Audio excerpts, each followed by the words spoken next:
are women out there harboring pain, harboring resentment against themselves because they can't bear a child. And there's a lot of pain, grief, and sorrow that comes out of carrying infertility and carrying it as a badge. Like it's a definition of who you are. And for me, I hope for you, maybe you're not there yet, but you can just see it's a part of your journey, but it doesn't have to define who you are.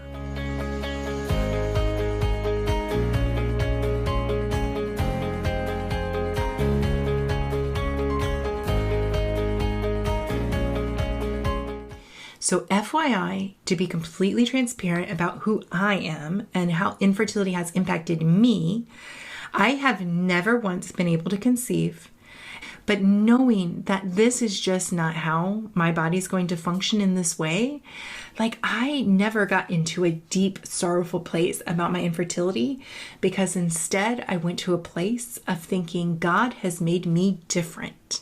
God has uniquely crafted me. God doesn't make mistakes. I know that to be true. And if he's uniquely crafted me, he has uniquely crafted me and given me this heart for adoption because he's made me to be an adoptive mama. See that my life that I have lived is not plan B. It was always this way. I just had to get on board with seeing how it was shifting and changing from what I thought as a kid and not holding on to those ideals that I had as a child for how things were going to be. But that was a lot easier said than done with myself than with my husband. Because for him, he wasn't willing to let go of that mindset. He wasn't willing to see, oh, okay, this is fantastic. Let's just go adopt. And he wasn't willing to even really embrace adoption until he'd gone through other life journeys and started to see, okay, if I really want to have the kids, like this is the road that I'm probably going to have to take. And so that came about in a very different way for him. And that's a whole nother conversation to give you guys some insights on even how to relate to your spouse when you guys disagree about how you should proceed. Whether that's with infertility treatments, that with having kids or not having kids, that's with adoption or not. And there's so many options for adoption. So there's whole other conversations that you can have. But what I want you to see is that amongst it all, I didn't lose sight. I didn't get where I was in denial. I didn't go to a place that was dark about what God had set out for me. I chose instead to set my intention and to manifest for myself an amazing future that could have children in it, that could come from adoption, that didn't require my body to make the child, and that was okay. I wanted to believe, and I still to this day believe, that I am not a woman who suffers from infertility, but I am a woman who was uniquely made for adoption. Same thing, right? Gives me the same end result. But y'all, that shift in my thinking about how I labeled myself. So I will be very open. I don't hide it from anybody. If it comes up in conversation and I know I can be of ministry and share to support, encourage another woman, I will gladly open up and talk about infertility. But I do not pin myself in a box and label myself as somebody who is infertile and incapable of having kids. I just don't go there. I don't define myself that way. Instead, I define myself as somebody who was uniquely made to be an adoptive mom. That was my calling.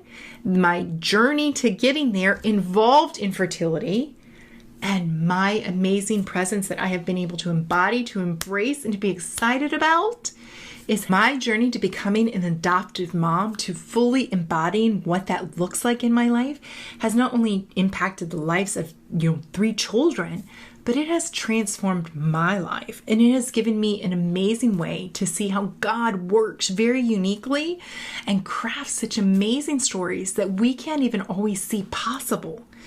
And it's all in being able to see it from his viewpoint and to take that on and to believe it and to embrace it for yourself, to embody it, not seeing yourself as broken, damaged goods, incapable, insufficient, unworthy, not seeing all those negative things, but instead seeing what could be. but how can you start to see your story and define it in an amazing relationship to your God that He has crafted you for, and fill in the blank.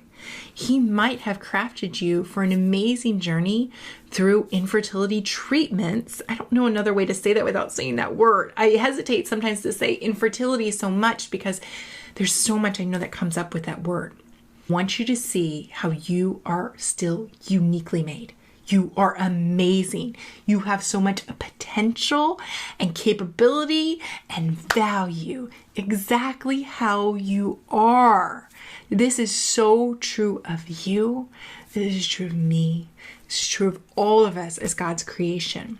So how can you start to believe that about yourself instead of casting a negative spell on yourself because you start to buy into this thought that you're broken or you're unworthy and you're just not made right? In closing, I just want you to be honest with yourself.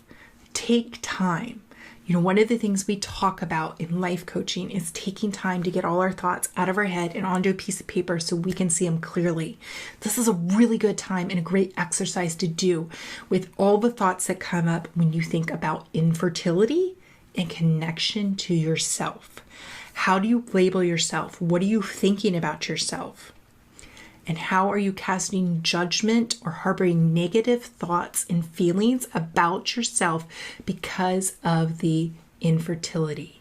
Is there a way that you can move past that, to start to label yourself in a more positive way, to start to see the uniqueness for how God has made you and embrace that for what could be, the potential that can come out of you, your amazing awesomeness, and your amazing body. We're going to be grateful for our bodies, for what they do, how they carry us through day in and day out, and how God is going to work in your life. So move and do that model, looking through how you can take those thoughts about what you could think really amazingly about yourself. And right now, it might be too big of a leap to go from something negative to something really amazing, okay? It's taken me time. I didn't just immediately jump into being like, I am awesomely made to be an adoptive mom. I didn't just go there right away. But how can you make little subtle shifts? And if you need help talking that through, I'm always here for you.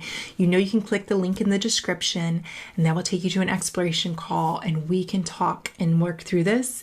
And maybe you even need some additional coaching to process what this looks like. If you want to come along somebody who shares your Christian values and has been through infertility, this is something that we could have a conversation about and continue to look at.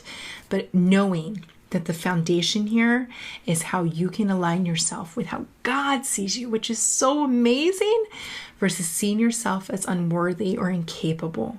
Move past the negative to start to see yourself as He does, His amazingly crafted daughter, and He's so amazed by you. You are fantastic.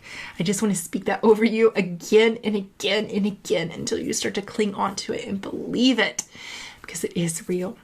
It is true.